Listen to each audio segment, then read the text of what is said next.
Hi, ഞാൻ സലു. ഇന്നത്തെ വീഡിയോയിൽ കാണിക്കുന്നത് ബൊഗെയിൻവില്ലയുടെ മൾട്ടി ലെയർ ഗ്രാഫ്റ്റിങ്ങിനെ കുറിച്ചാണ്. ഇന്ന് നമുക്ക് എല്ലാ കാര്യങ്ങളും പറഞ്ഞു തരുന്നത് ദിനേശ് സാറാണ്.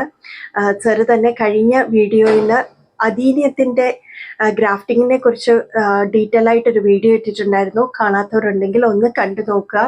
അതുപോലെ തന്നെ അദീനിയവും ബൊഗെയിൻവില്ല ആണെങ്കിലും സാറ് സെയിലിന് വെച്ചിട്ടുണ്ട്. അപ്പം നിങ്ങൾക്ക് താല്പര്യമുണ്ടെങ്കിൽ സാറിനെ കോണ്ടാക്ട് ചെയ്യാം. കോണ്ടാക്ട് നമ്പർ ഞാൻ ഡിസ്ക്രിപ്ഷൻ ബോക്സിലും അതുപോലെ തന്നെ സ്ക്രീനിലും കാണിക്കുന്നുണ്ട്. അപ്പം നമുക്ക് എങ്ങനെയാണ് ഈ ഗ്രാഫ്റ്റിംഗ് ചെയ്യുന്നതെന്ന് നമുക്ക് നോക്കാം. നമസ്കാരം, ഞാൻ ദിനേശ് സോപ്പണ്ണിക. കുറച്ച് ദിവസമായിട്ടോ വീഡിയോ ചെയ്തിട്ട് ചെറിയൊരു ഹെൽത്ത് ഇഷ്യൂ, കാലിന് ചെറിയൊരു കേടുണ്ട്, ഒരു ഫ്രാക്ചർ. അപ്പോൾ നമുക്ക് വീട്ടിൽ റെസ്റ്റാണ്, എവിടെയും മൂവ് ചെയ്യാൻ പറ്റില്ല. പക്ഷേ നമ്മളെ കുറേ ആൾക്കാർ കുറേ വീഡിയോ മുന്നേ പറഞ്ഞതുണ്ടായിരുന്നു. അപ്പോൾ കുറച്ച് പറ്റുന്ന രൂപത്തിൽ നമ്മൾ ഇരിക്കുന്ന സ്ഥലത്തേക്ക് ചെടികൾ എത്തിച്ച് വീഡിയോ ചെയ്യാനുള്ളൊരു ശ്രമമാണ്. അപ്പോൾ ആണ് നമ്മളൊരു എറണാകുളത്തുള്ള ഒരു സുഹൃത്തിന് വേണ്ടിയിട്ട് അവർ പറഞ്ഞത് ഈ ബോഗൻവില്ലയുടെ ഒരു വീഡിയോ, ഗ്രാഫ്റ്റിംഗ് വീഡിയോ ചെയ്യണമെന്ന്. കുറച്ച് ലെങ്തി ആയി പോവും, എന്നാലും ക്ഷമിക്കുക. നമ്മൾ ബോഗൻവില്ല ഗ്രാഫ്റ്റ് ചെയ്യുമ്പോൾ അഡീനിയം പോലെ അല്ല കേട്ടോ, വ്യത്യാസമുണ്ട്. അപ്പോൾ ബോഗൻവില്ല ഗ്രാഫ്റ്റ് ചെയ്യാൻ പോവുക. ഞാൻ ഗ്രാഫ്റ്റ് ചെയ്യാനുള്ള ചെടി എടുത്തു. ഈ ചെടിയിൽ ഓൾറെഡി എൻ്റെ മകൻ ചെയ്തതാ. ഇവിടെയും ഒന്ന് ഇതിലേക്ക് കാണിച്ചു കൊടുക്കുക കേട്ടോ. ഇതാ ഇവിടെയും ഗ്രാഫ്റ്റ് ഉണ്ട്, 2 കൊമ്പ് പിടിപ്പിച്ചിട്ടുണ്ട്, ഇവിടെയും 2 കൊമ്പ് പിടിപ്പിച്ചിട്ടുണ്ട്. അപ്പോൾ അതൊക്കെ പിടിച്ചിട്ടുണ്ട്, ഇതുമ്പോൾ പിടിച്ച് റെഡി ആയിട്ട് വന്നിട്ടുണ്ട്. ഇനി ഇപ്പോൾ ഇതിൻ്റെ മേലെ ഞാൻ വീണ്ടും ഗ്രാഫ്റ്റ് ചെയ്യാം. അപ്പോൾ ഞാൻ ഗ്രാഫ്റ്റ് ചെയ്യുമ്പോൾ ഇതുമ്മേ മൾട്ടി ഗ്രാഫ്റ്റാണ്, ഒരു ചെടിയുമ്പോൾ 3-4 കളറാക്കാൻ എൻ്റെ ഉദ്ദേശം. അപ്പോൾ ബോഗൻവില്ല ഗ്രാഫ്റ്റ് ചെയ്യുമ്പോൾ നമ്മളിപ്പോൾ ഇന്ന് ഗ്രാഫ്റ്റ് ചെയ്യാൻ തുടങ്ങുകയാണെങ്കിൽ ഇന്ന് നനയ്ക്കരുത് കേട്ടോ. ഇപ്പോൾ വൈകുന്നേരമാണ് ഗ്രാഫ്റ്റ് ചെയ്യാൻ പറ്റിയ നല്ല സമയം. രാവിലെ തൊട്ട് വെള്ളം കൊടുക്കണ്ട, നനയ്ക്കണ്ട. ഇനി നമുക്ക് വേണ്ടത് എന്തൊക്കെയാണ്? ഒന്നുകിൽ സാനിറ്റൈസർ, അതായത് സോപ്പ് ഓയിൽ ഇല്ലാത്ത സാനിറ്റൈസർ, ഏറ്റവും ബെസ്റ്റ് ഹൈഡ്രജൻ പെറോക്സൈഡ്. പിന്നെ നമ്മളെ ഗ്രാഫ്റ്റിംഗ് റിബൺ. ഗ്രാഫ്റ്റിങ്ങിൻ്റെ റിബൺ എല്ലാവർക്കും അറിയുണ്ടാവും. ഇത് നിങ്ങൾക്ക് ആർക്കെങ്കിലും കിട്ടുന്നില്ലെങ്കിൽ ഞങ്ങളെ കോൺടാക്ട് ചെയ്തോളൂ, നമ്മൾ എത്തിച്ചു തരാം കേട്ടോ. Grafting ribbon. പിന്നെ ഉപയോഗിക്കുന്ന ഒരു സാധനമാണ് ബ്ലേഡ്. നമ്മൾ ബ്ലേഡ് ഉപയോഗിക്കുന്നുണ്ട്.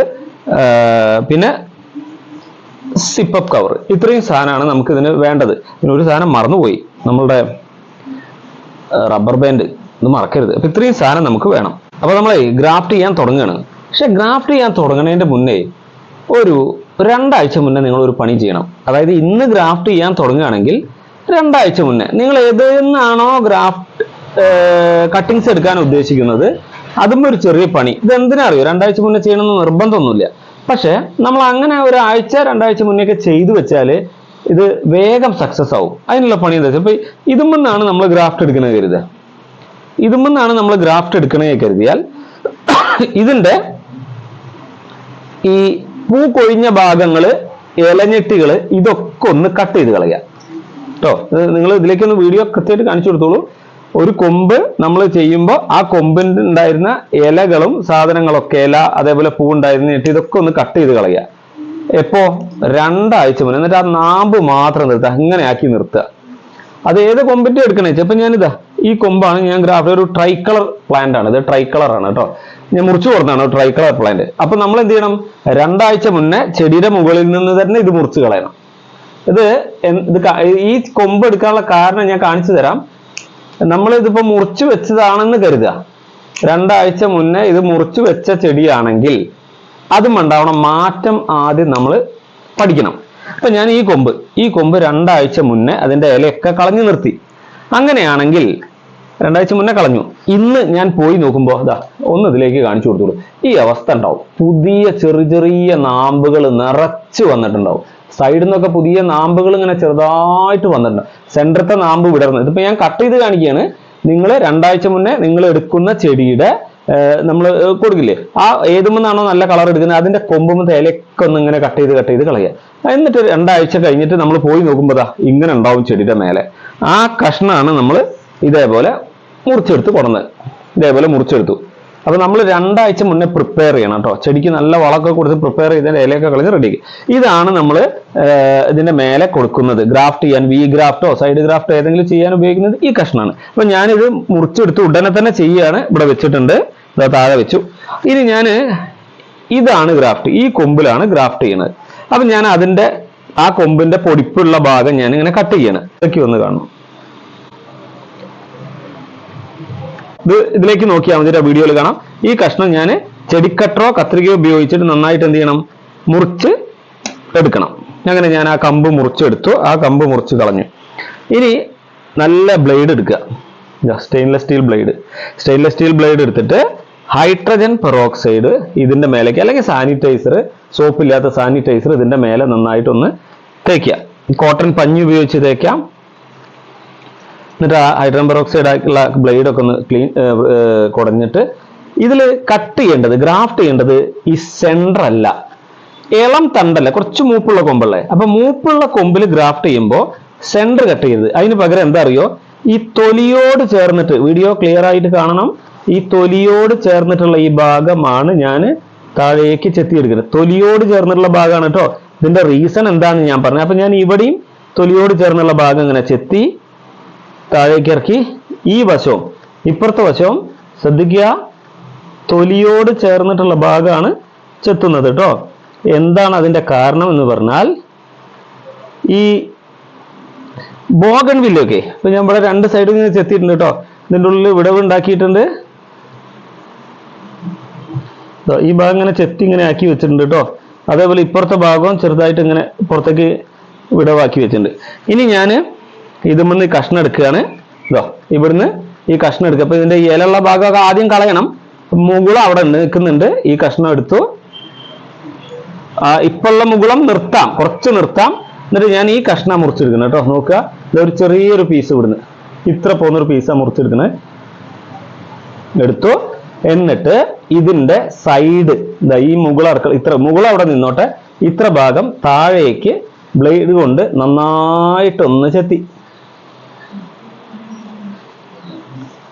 താഴേക്ക് ഒരു സ്ലോപ്പായിട്ട് അങ്ങനെ ഒറ്റതിൽ തെത്തിക്കളഞ്ഞു. അതേപോലെ ഈ സെക്കൻഡ് ഈ സൈഡും ഞാനിങ്ങനെ ചെത്തിയെടുക്കുക.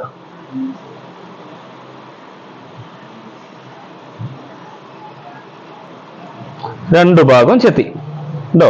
അപ്പൊ ഇതിന്റെ മേലെ മുകുളം നിൽക്കുന്നുണ്ട് കേട്ടോ. അവിടെ എവിടെയും കൈ കൊണ്ട് തൊടും, ഈ മുകുളം നിൽക്കുന്നുണ്ട്.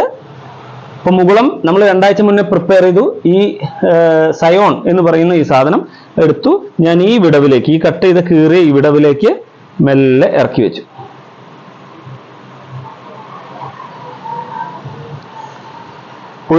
ഒരു ഇത് ഇറക്കി വെച്ചു. ഇനി ഞാൻ വേറൊരു കൊമ്പ്, ഇപ്പൊ ഇത് വേറൊരു ചെടി കേട്ടോ. ആ വേറൊരു ചെടിയുടെ ഒരു കൊമ്പ്, ഈ പച്ച തണ്ടല്ല എടുക്കേണ്ടത്, പച്ചയിൽ നിന്നും വിട്ടു തുടങ്ങുന്ന ഭാഗം. അപ്പൊ ഞാൻ ഇത് തന്നെയാണ് എടുക്കുന്നത്. ഇത് കുറച്ച് ഹാർഡായിട്ടുള്ള ഭാഗമാണ്. വീണ്ടും ബ്ലേഡ് ഞാൻ ഹൈഡ്രജൻ പെറോക്സൈഡ് കൊണ്ട് ഒന്ന് ക്ലീൻ ചെയ്തു.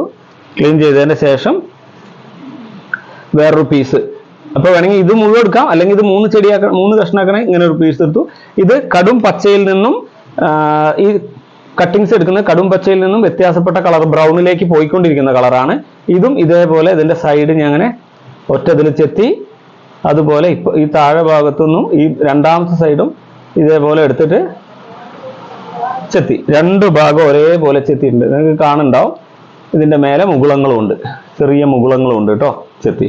അത് ഇതിന്റെ ഈ സെക്കൻഡ് പാർട്ടിൽ, അതായത് നമ്മൾ കീറി വെച്ച രണ്ടാമത്തെ പോർഷനില്ലേ, ഇതിലേക്ക് വീഡിയോ ഒന്ന് അടുപ്പിച്ച് കാണിക്കാം.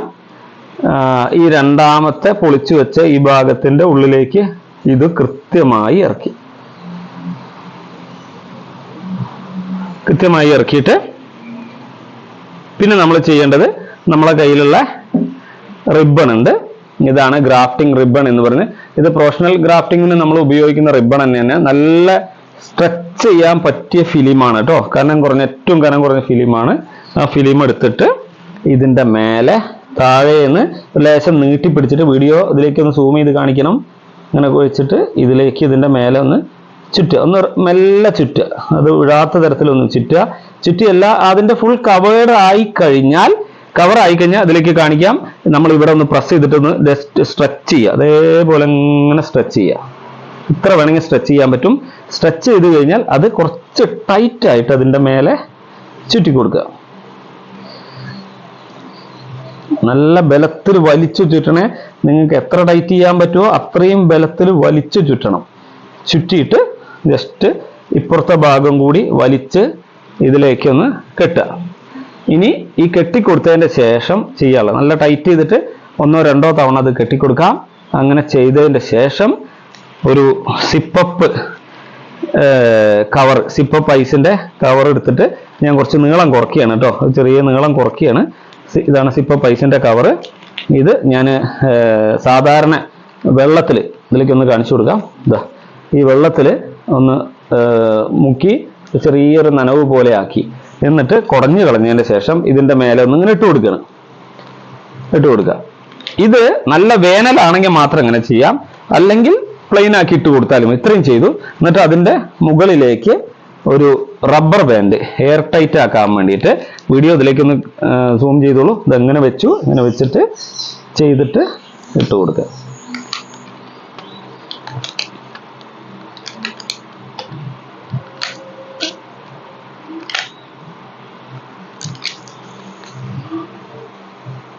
അപ്പോൾ നമ്മുടെ ഗ്രാഫ്റ്റിംഗ് തീർന്നു, മൾട്ടി ഗ്രാഫ്റ്റിംഗ് തീർന്നു. ഒരു കൊമ്പിൽ തന്നെ രണ്ട് സൈഡിലായിട്ട് 2 കമ്പ് വെച്ചു.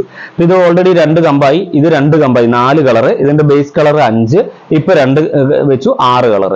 ഇങ്ങനെ ഗ്രാഫ്റ്റ് ചെയ്തിട്ട് ഇനി ഒരു അടുത്ത ചോദ്യം, ഇത് വെയിലത്ത് വെക്കണോ തണലത്ത് വെക്കണോ എന്നുള്ളതാണ് അടുത്ത ചോദ്യം. അഡീനിയത്തിന്റെ കാര്യത്തിൽ നമ്മൾ വെയിലത്ത് വെക്കാൻ പറയും.